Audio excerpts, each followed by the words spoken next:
Boa noite. Paz e luz para todos. A nossa exposição de hoje é sobre Espiritismo e Educação Renovadora. Este é um tema recorrente, porém, consideramos uma questão sempre muito importante e atual. Até porque ainda não implementamos um projeto de educação integral que valorize não apenas o conhecimento, mas também a consciência cidadã, o humanismo, o desenvolvimento de virtudes e a nossa espiritualidade. A título de motivação e reflexão, antes de iniciarmos a nossa abordagem, vamos exibir um pequeno vídeo com a palavra abalizada de Rossando Klinger. Uma exposição de Charles Darwin que teve em São Paulo. Eles pegaram todos os escritos dele, o escritório, eles desmontaram e levavam para vários países do mundo e remontavam a casa dele, inclusive em janelas em que tinha em fotografia o que ele via na janela da casa dele. E comecei a ver toda aquela exposição lá no MASP sobre Charles Darwin e tal, e vendo a história dele, percebendo que ele antes dos 20 anos começou tudo aquilo. Eu disse, como eu sou burro, o cara com antes dos 20 anos fazer uma coisa fantástica dessa. E aí o diário de bordo de Charles Darwin, que onde ele ia, ele chegava na cidade e descrevia o que ele pensava daquele povo. Aí eu, poxa, ele escreveu sobre o Brasil. Aí eu fui lá, bem, eu sou Brasil, hashtag isso é que é o país, e peguei o diário de bordo sobre o Brasil. Ele começa assim: hoje eu deixo o Brasil, graças a Deus. E aquilo me irritou. Janine estava do lado e eu fiquei, que cara nojento. Aí ela fez, o que foi? Olha o que ele está dizendo, eu deixo o Brasil graças a Deus. Delei o resto, ele deve ter motivo. Vocês já sabem, né? As mulheres são mais evoluídas. Já perceberam isso, não já? Todo romance espírita, a mulher vai para o plano superior e o homem vai para o umbral.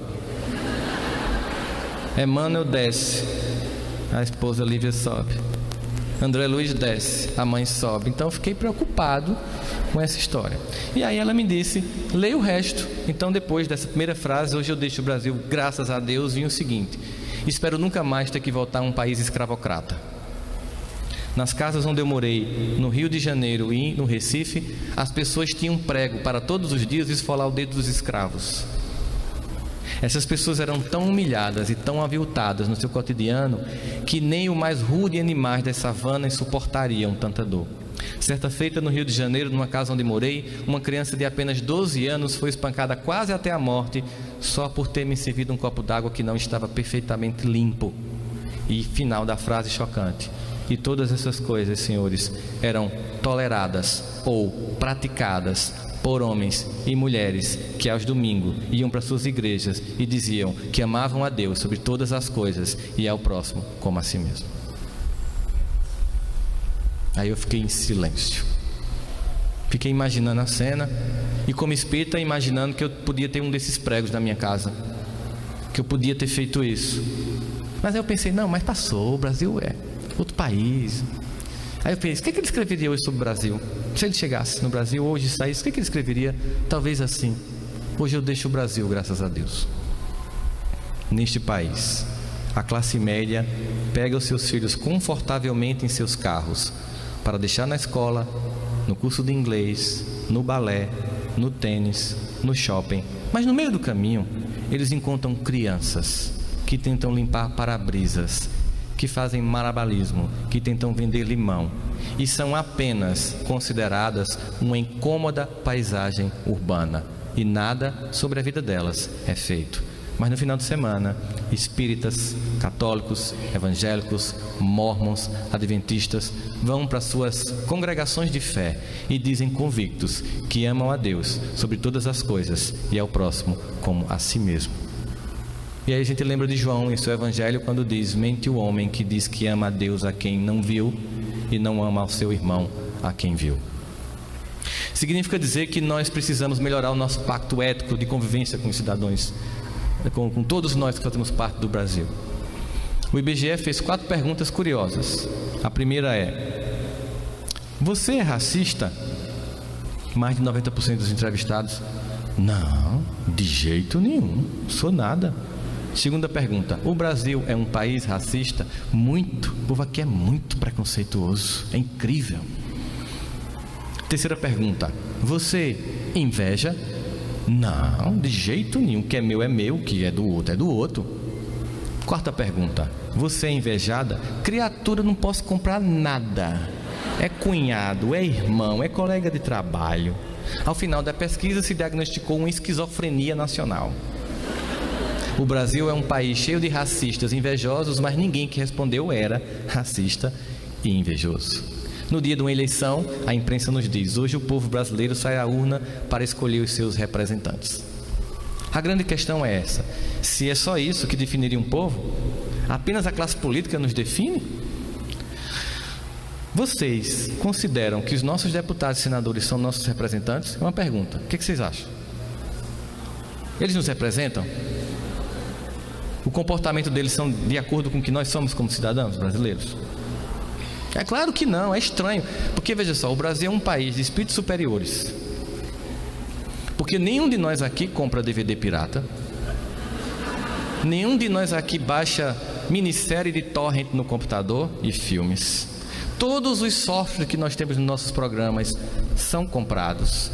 Eu tenho certeza que se eu pedir a todos vocês para formar uma fila e a gente projetar aqui no Data Show o conteúdo dos grupos do WhatsApp de vocês, ninguém vai ficar constrangido, porque só tem coisa luminosa.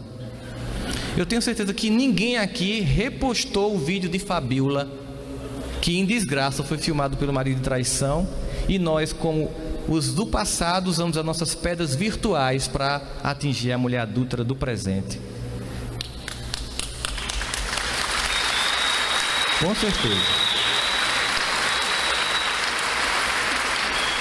Dizer isso e lembrem-se, nós todos que estamos aqui, quem mais escuta o que eu falo sou eu, porque a orelha mais próxima da minha boca é a minha. Doutrina Espírita tem a fantástica capacidade de não criar raça de eleitos e de espíritos superiores. Nós, irmãos, estamos no mesmo patamar de desejo de nos tornar melhor, de receber de Jesus esse convite para a construção de um pacto ético diferente, de transitar não apenas para um cristianismo de final de semana, em que eu falo manso, educado, seja bem-vindo confrade, receba essa mensagem de Joana, mas segunda-feira eu sou sacana, eu passo por cima, eu esnobo, eu faço tudo para vencer, como se eu pudesse criar uma dissociação entre aquilo que eu tenho que ser e aquilo que eu estou sendo lá fora. O convite do Cristo é para que a gente tenha um mínimo de coerência entre o que professamos e o que praticamos. E quando nós o conhecemos, é difícil tentar conjugar uma vida sem decência com uma vida decente. É por isso que lá na carta de Paulo aos Coríntios, aquela belíssima carta: ainda que eu falasse a língua dos homens e dos anjos, se eu não tivesse amor eu nada seria. Me perdoem quem pensava que era de Renato Russo, não é? É que no final ele vai dizer: quando eu era criança, me vestia como criança, me comportava como criança, mas agora que sou adulto, nada disso me convém. Traduzindo, antes de conhecer este homem, eu me comportava como qualquer criatura que não conhece este homem, que não conhece esse evangelho, que não conhece esse convite. Mas agora é impossível para mim continuar sendo a criança que eu era. Agora que eu encontrei, é impossível para mim. Nós estamos aqui como representantes dos trabalhadores da última hora, aqueles que no campo da fé já caíram. Estamos dentro de um sistema de perspectiva, de vivência do Evangelho diferente. Nós não estamos aqui financiados pelo poder público em uma estrutura de mais de 1,5 milhão de reais no Parque do Povo. Nós estamos aqui suportando o calor dessa quadra, porque o que nos traz aqui, sabe quem é? É Jesus. É a nossa saudade de desta feita não apenas conhecer, mas viver este Evangelho. É entender que o nosso objetivo maior de estarmos aqui é nos tornarmos um ser melhor. É construir uma nação que nós vamos construir, porque elas não são feitas, nenhuma nação é feita por um pequeno grupo de políticos que administra. Toda a nação é feita pela coletividade de seu povo que nela reside. A maior parte de nós, decentemente, que com alguns desvios éticos, ainda assim todos os dias acorda, levanta para fazer o que tem que ser feito, trabalha, paga as contas e sente vergonha quando está devendo. porque tem dignidade. E sobre os nossos irmãos que estão na política, não apenas a projeção das sombras que tem em nós. Sobre eles, muito menos a crítica mordaz, achando que há santos e demônios, quando na verdade, independente do partido, são pessoas que acertam num ponto e se equivocam no outro, como qualquer um de nós. Que sobre eles possamos ter muita prece, muita oração, para que eles possam dar certo, para que eles possam cumprir aquilo que eles acordaram com Cristo. Mas nós temos que fazer a nossa parte. Nós temos que aumentar a nossa fraternidade, a nossa tolerância, para que a gente possa ser o laboratório, modelo para o mundo, que vai mostrar que é possível conviver com todas as diferenças no campo da cultura e da fé.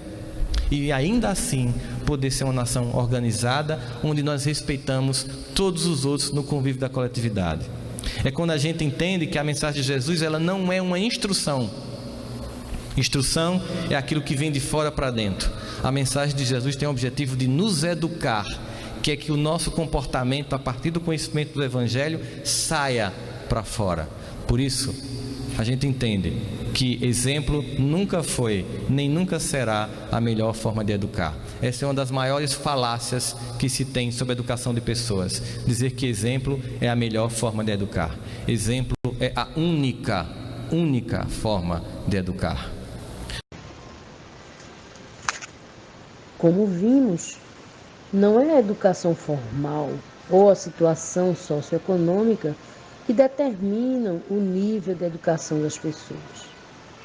A proposta espírita de educação é essencialmente renovadora, propondo o desenvolvimento de valores como a solidariedade, o respeito a todos e a consequente ausência de preconceitos, a busca da harmonia com Deus, com o semelhante e o meio ambiente. Precisamos educar nossos sentimentos, elevar nosso padrão vibratório, que para a maioria das pessoas ainda é muito oscilante.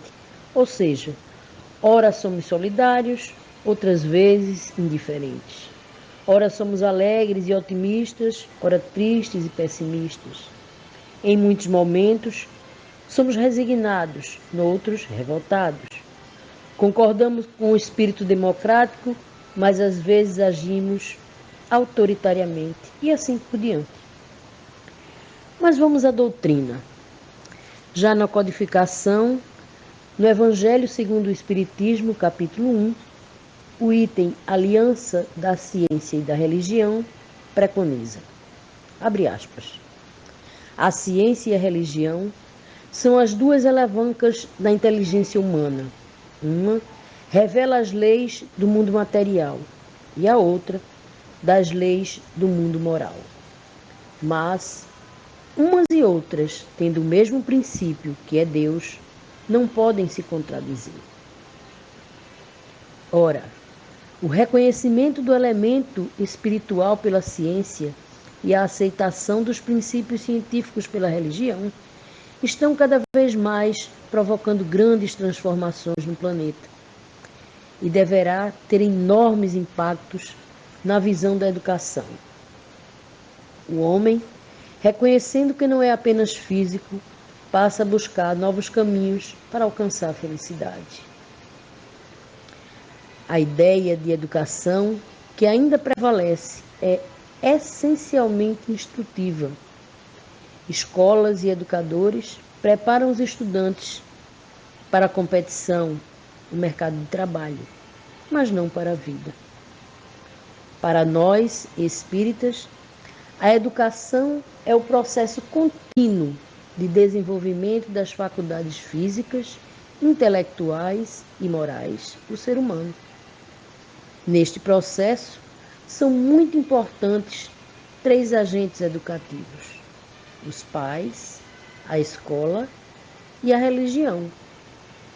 Mais uma vez, destacamos que a doutrina espírita, com seu tríplice aspecto, é essencialmente educativa. Como ciência, explica os fenômenos espirituais e suas relações com o mundo físico. Como filosofia, apresenta uma visão espiritualista, reencarnacionista e evolutiva da vida. Como religião, é resultante do ideal filosófico, aproximando a criatura do Criador, sem necessidade de intermediários, ou seja, de sacerdotes, rituais, símbolos ou amuletos.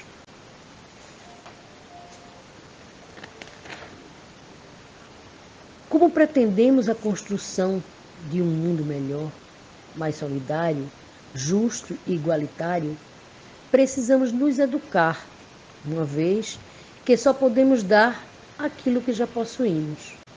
Portanto, é necessário um grande esforço na autoeducação em busca do amor, do equilíbrio interior, da capacidade de renunciar, para que possamos melhor exercer uma ação educativa, seja como pais, professores, evangelizadores ou cidadãos.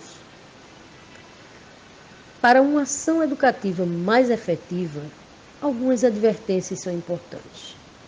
A importância do exemplo, a necessidade de integração entre teoria e prática e a valorização do ser espiritual e a consequente educação moral.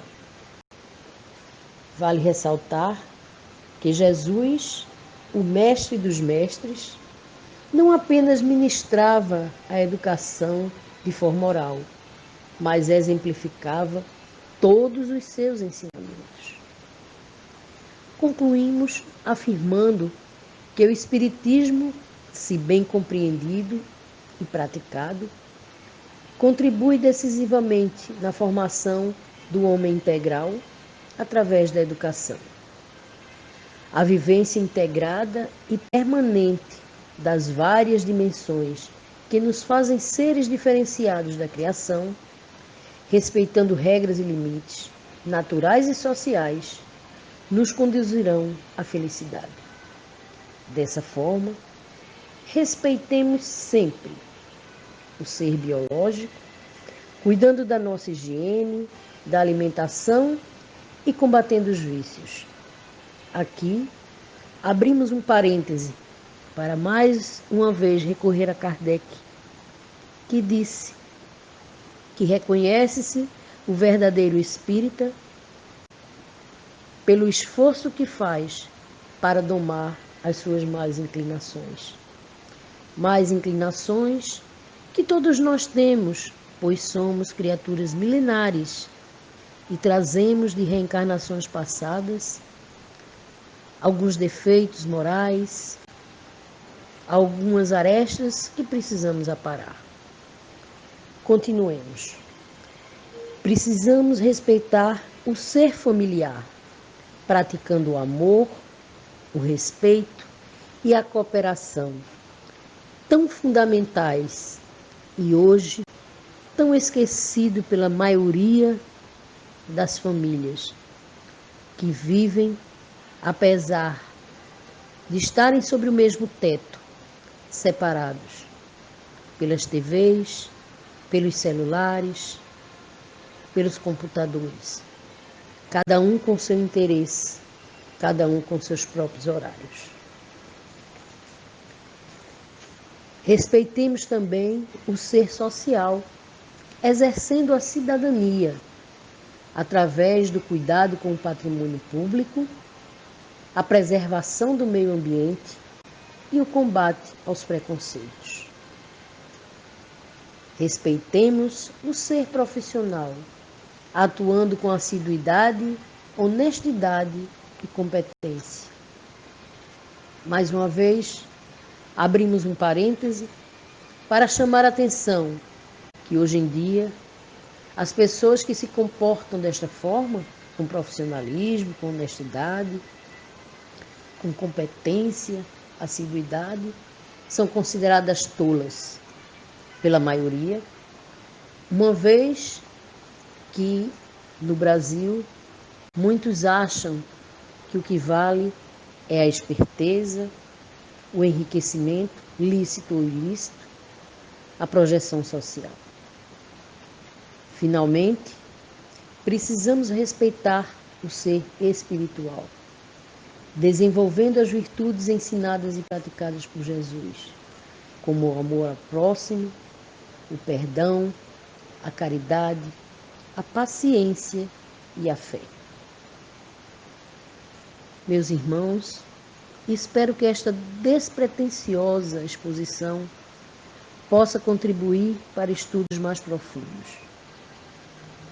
Neste período de isolamento social, quando dispomos de mais tempo para leituras, releituras, pesquisas e análises, que possamos nos preparar para a volta à normalidade, estando mais fortes, mais conscientes de nossa capacidade transformadora. Através da educação, faremos da Terra um mundo melhor. Que possamos valorizar muito mais a educação dos nossos sentimentos, a educação dos nossos pensamentos, para que possamos vivenciar realmente os ensinos de nosso Senhor Jesus Cristo e também a doutrina espírita, esta doutrina consoladora, esclarecedora, que veio definitivamente provar que estamos aqui apenas de passagem, que a tarefa educativa cabe a cada um, ela é pessoal, intransferível, e responderemos por tudo que aqui pensarmos, dissermos e fizermos. Que Jesus nos abençoe hoje e sempre. Muita paz, muita harmonia para todos.